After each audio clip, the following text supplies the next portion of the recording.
Good morning, Keith Tebow from FRC Media. Thank you for joining us. As you've probably noticed over the past few months, we've been conducting interviews with candidates to get you prepared for the November 8th election. Today we're going to discuss one of the local races on the ballot. We're here to speak about the 8th Bristol District State Representative seat, and I'm pleased to be joined today by the incumbent, six-term incumbent, Representative Paul Schmid.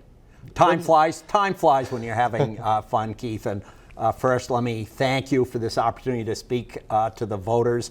And I'm just going to lead right off by thanking the voters for the support they've given me. As you mentioned, I've been in office for 12 years, 6 terms. I hope to serve a 7th term.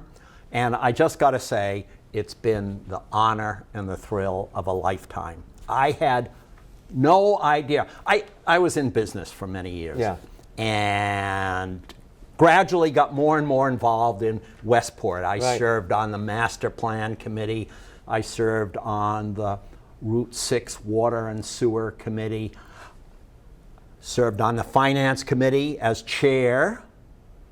Senator Rodrigues and I share that background. He also served on the Westport Finance Committee. And then I was elected a selectman. And I really enjoyed that opportunity. But within a year, Senator Rodrigues, who was then the state rep, decided to move up to a vacant Senate seat. And I thought, why shouldn't a regular person do this? Threw my hat in the ring. And thanks to the voters, I became the state rep for the 8th Bristol District. Thank you. So let me ask you, is there, you said a regular person serving as state rep. Some people will say after 6 terms, you're not a regular person anymore, right? You're a politician, you're a state representative. Is there a shelf life to these types of positions? So I would dispute that, that, Keith. You know, I have continued to operate my cattle farm. I am very much a small business operator and farmer. It definitely takes back seat to my responsibilities as state rep. But I carry with me every day the awareness, the experience as a businessman. So am I a politician? No. Am I a public servant? Yes. Okay, good way to answer that. Let me ask you, this time we had redistricting in 2020, so the district has changed a little bit. It's always been a sort of like an urban, suburban, rural district in many ways, that you cover the eastern part of Fall River, all of Westport, then parts of Freetown, far north of New Bedford, and now parts of Acushnet. I probably asked you this 2 years ago when we talked, but how do you try to service all those different constituencies, because you've got, gateway cities, New Bedford and Fall River you have to worry about, as well as some rural communities, like Freetown, Westport, and now Acushnet. So Keith, the good news is that my responsibilities in Fall River have not changed. And I continue to represent the Flint precincts 6A and 6B, as well as I kind of share Maplewood with Representative Sylvia. I represent 1A, which is kind of Kennedy Street down over towards down Stafford Road to Tiverton. So my responsibilities for Fall River have not changed. But you're right, I gave up several precincts in New Bedford and picked up 2 in Acushnet. And I've spent the last couple of months getting to know people in Acushnet, and I find Acushnet very similar to Westport. It's a small town, wants to remain a small town. But yes, so I have the honor of representing urban Fall River and New Bedford, as well as, I would even call them rural, well, suburban and rural, Westport, Freetown, and Acushnet. So it is a district that really keeps you hopping, because you've got to be prepared to think about Fall River, the issues the Flint has, and we might talk about some of the things Yeah. we're doing in the Flint. Sure. And then you've got to be able to, focus on rural issues. And as you know, I am the only farmer in the legislature now, and so I really focus on growing more of the food we eat here in Massachusetts. We only grow about 5% of what we eat, and we see what's going on out west with the drought. We see that you don't want to be at risk to far off food production. We got to grow more of it here. So that's something I'm focused on. But so there you are, the yin and the yang. Well, let me ask you though, are there ever any conflicts in terms of some issues that you're working on in Boston that that those in the cities like Fall River and New Bedford will advocate for, where maybe in the smaller towns it's like, you know, we may not agree with some things because they're more of urban issues than suburban and rural issues? Well, you know, we are a commonwealth with many constituencies. And I'll give you an example. I, along with my colleagues here in Fall River, Senator Rodrigues and Representatives Viola and Sylvia, were really strong advocates for the Student Opportunity Act, which we passed 3 years ago. And that brings a substantial amount of state funding to the education systems in Fall River and New Bedford. And as a result, will increase the per student spending in Fall River from $13,000 a student to $20,000 over 5 years. And that, everybody involved in education tells us that's a game changer. We're able to reduce class sizes. We're able to bring in outreach people who go and bring the parents into the schools, because that's what it's all about, is making the parents part of the education. So that Student Opportunity Act was a game changer for Fall River and for New Bedford. Didn't bring anything, frankly, to Westport, Freetown, and Acushnet. Yeah. So now myself and my colleagues who represent rural districts are really focused on saying, look, we did some great things for the gateway cities. And we had to. But next, let's help the rural districts, because they have issues too. Yeah, so sometimes that's a difficult balance. You have to sometimes, on some issues, right, between your constituencies. Yeah. Yes. So I want to talk about, I want to give you the opportunity to talk about your record a little bit, because that's, as an incumbent, that's what you run on, right? If there are two challengers or two people who haven't been in office, it's more about ideology, but a lot of it is, especially when you have a challenger, they look at the record of the incumbent. So you talk about Student Opportunity Act, a game changer in Fall River. What other things are you proud of in your 6 terms that you've been able to deliver for your constituency? And maybe talk a little bit more specifically about Fall River. I know you want to talk about the Flint. Sure. So, Student Opportunity Act, game changer for education. South Coast Rail. Did I do that myself? No. But here's something that I think everybody realizes. One person doesn't do it on their own up at the State House.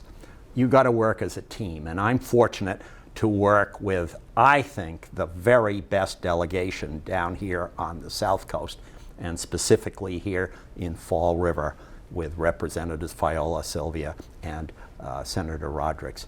And we, over the last decade, have worked very hard to bring the funding to extend commuter rail down here.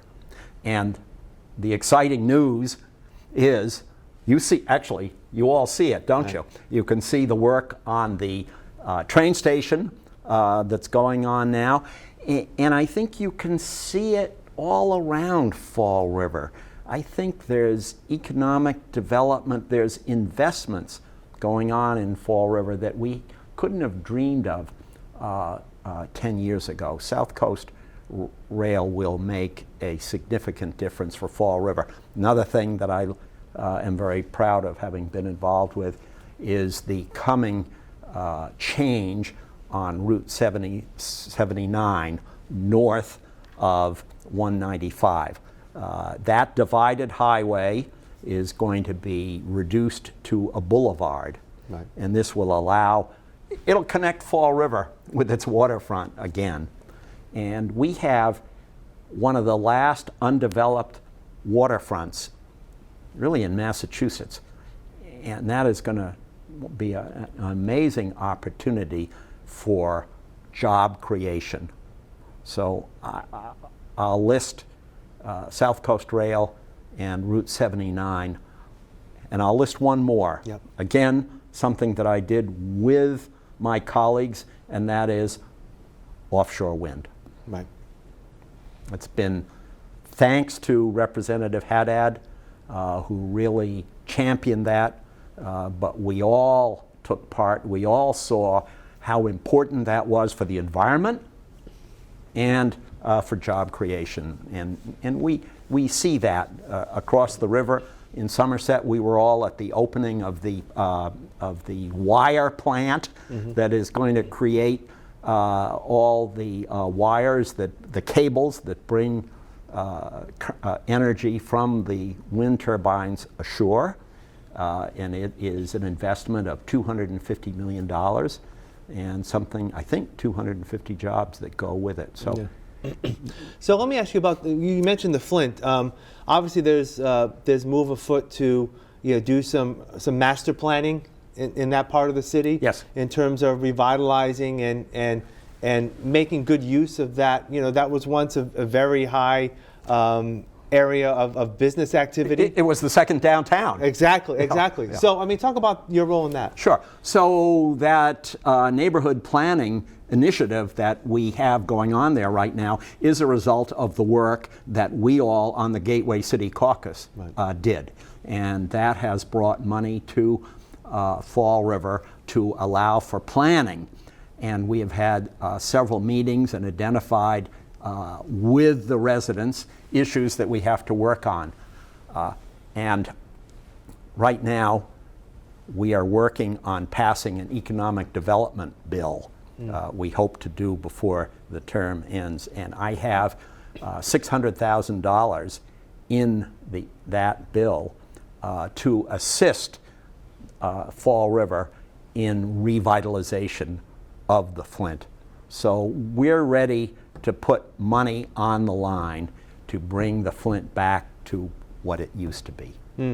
You mentioned about your interest as being the only farmer in the state legislature. You've over the years have sponsored a number of bills to protect agriculture and grow agriculture. Yes. In the Commonwealth.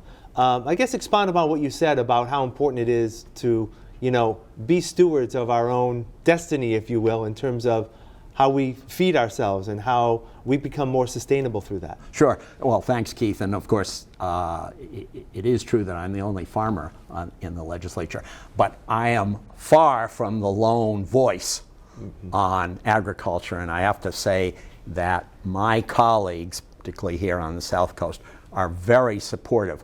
I think we all understand that getting local, healthy food into our underserved urban areas is very important for public health. And I've had a lot of support on all the work I've done to try to encourage farmers markets.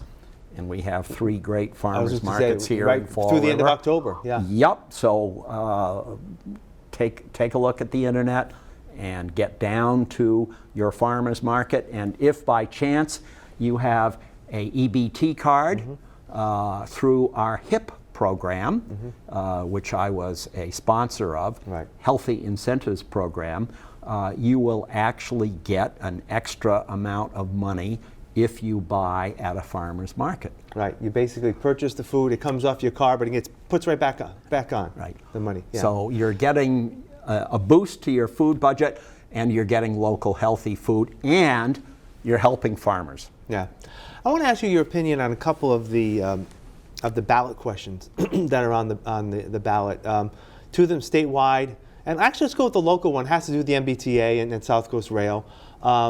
There's been some concern by people about Fall River's potential role in South Coast Rail and whether they're with news reports that the MBTA is going to have a big budget deficit next year, as to whether they may ask cities like Fall River and all the members of the MBTA on whether they need to foot the bill on that.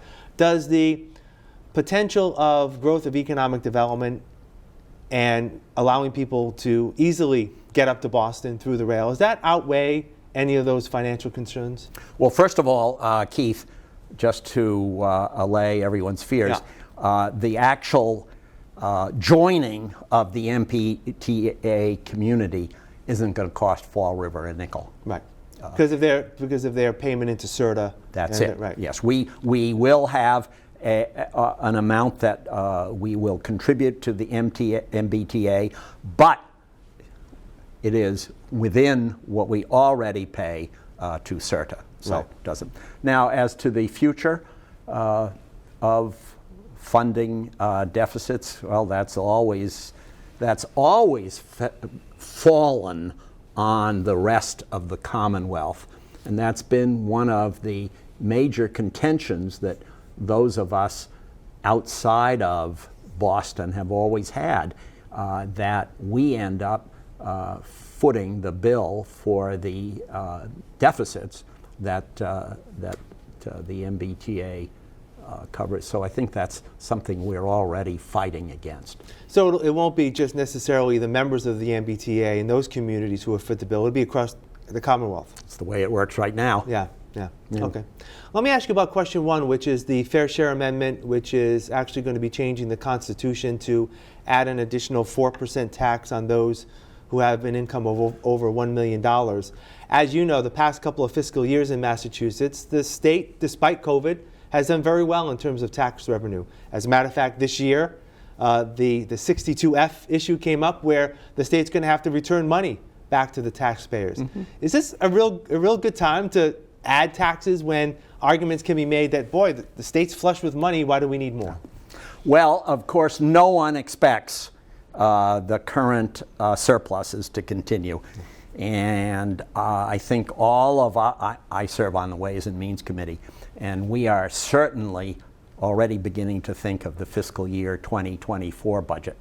And we're going to continue being very conservative, because if we bake in expenditures that schools or social organizations begin to count on, and then we have to cut them back. I lived through that. When I came into the legislature in 2010, we were in the middle of the great deficit that we were all experiencing. Right. And it was tough cutting back People Inc.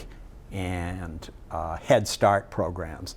And cities and towns. And cities and towns. And cities and towns, the unrestricted government aid, the school aid.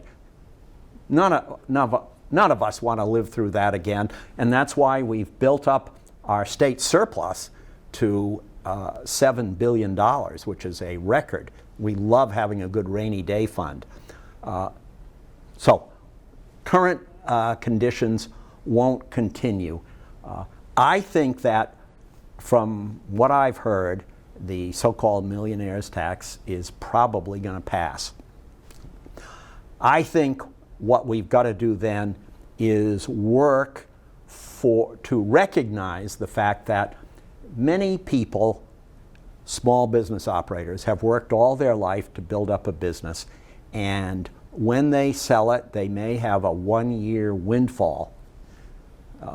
And I think everybody involved wants to recognize those one-time occurrences are not what the proponents of this bill were trying to do. They were trying to get after the hedge fund managers who are earning $10 million, $20 million, $50 million a year, not the small business person, or perhaps a property owner who inherited a couple of triple deckers in Fall River, and suddenly with increased real estate values, find they have a real windfall on their hands.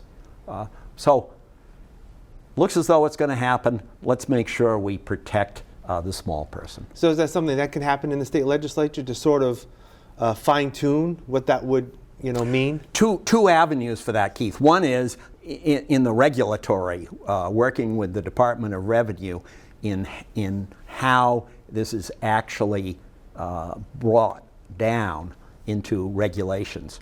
And then the other is through the legislature. And I think you'll find that there's a lot of interest in the legislature for protecting the small person, the small businessman, if this passes. Yeah. You talk about the economic development bill, which is still before both chambers, that would provide some much needed investment to cities like Fall River and New Bedford and the towns that you serve as well. That was moving forward, and then the issue with the taxes being returned, the 62F being returned, sort of put a halt on that because part of the economic development bill also includes tax relief for people. Do you feel that will be sustained in terms of the tax increases, tax decreases rather, to people that's in the economic development bill? Do you think it will pass, I guess, and will anything change in that bill? I don't have a crystal ball, right, but I know I'm working very hard with my colleagues on passing the economic development bill. It contains very important tax relief, as you've just mentioned, particularly for seniors. We have a wonderful part of the tax code called the senior circuit breaker. And I actually mail to every senior in my district in January information about this, because I don't want any senior to not take advantage of this. It says that if you're over 65 and you're paying more than 10% of your income for your housing, and that could be your mortgage and your property taxes if you're a homeowner, or you're a rent. If you're paying more than 10% of your income for your home ownership or renting, you get tax relief. But it has been capped at $750 a year. Well, we all know that particularly real estate taxes have really gone up. And this economic development bill would increase that cap to $2,000. That's very important relief to seniors, and that's one of the reasons why I'm fighting very hard to have the economic development bill passed. And I know it's going to be difficult because there's no other formal sessions with the legislature between now and January, so I'm sure there's a lot of negotiation. I'm sure Senator Roderick's right in the middle of it as chair of Ways and Means on the Senate side. Actually, as we are taping this right now, you're on the Ways and Means as well, right? Yes. Yeah. So I want to talk a little bit about the election coming up. You're facing Evan Gendreau, a young gentleman, a Republican who ran against you 2 years ago. I had a chance to speak with him. He's a little more seasoned. He, even though the COVID election was a totally different election than what you've normally faced. Looking at the way the votes split back in 2020, most of the votes in this region are in Westport, because Westport, the entire town of Westport, falls within your district, where Fall River, Freetown, New Bedford, and Cushing, it's only portions. So is it safe to say that how goes Westport will necessarily determine this race? I think Westport is an important factor in the 8th Bristol District, but it is, I think, about 40% of the district. So I am very focused on Fall River, very focused. I've been such an honor to represent Fall River for 12 years, and I'm working very hard to continue to maintain my support in Fall River. We were just talking about the economic development bill. In that bill, I have several earmarks, which are important investments for my district. One of them is $500,000 to support the revitalization of the Flint. So we're prepared to put money on the line to bring the Flint back to the way it used to be. Yeah. We're just about to wrap up. I want to give you the opportunity, Representative, to talk directly to the voters of Fall River. That camera right there you can look into, and why they should consider those in the 8th District, not everyone in Fall River, those in the Flint in the eastern part of Fall River, why they should consider you for another term as state representative. Yeah, thanks very much, Keith. And as I mentioned earlier, frankly, it's been the honor of a lifetime to represent the Flint and Maplewood. I do it as part of a remarkable Fall River delegation. I work so hard with my colleagues, and that's the way you get things done. People who tell you that they're going to go up to the State House and change things really don't understand that one person on their own can't get a bill passed. You've got to get in the House 81 people to go with you, and I am a good team player, and I think the results of the past 12 years show it. We mentioned the Student Opportunity Act, education in Fall River, we mentioned South Coast Rail, we mentioned offshore wind. The job situation has changed drastically in Fall River in the past 10 years, and jobs are available, and that, I think, is the best protection I can give you, the voter, against your future, is a good paying job. So that is what I'll continue to work on. You know, I have an office here in Fall River. Many of you have my cell phone, and you use it, and I want you to continue to doing that. Taking care of my constituents is what it's all about. I appreciate your vote by November 8th. Thank you. All right, State Representative Paul Schmid, thank you for joining us, and all the best, and I'm sure we'll talk again soon. I look forward to it, Keith. All right, thank you. Yeah, thanks very much. And thank you for joining us here on FRC Media, and please make a point to vote on November 8th.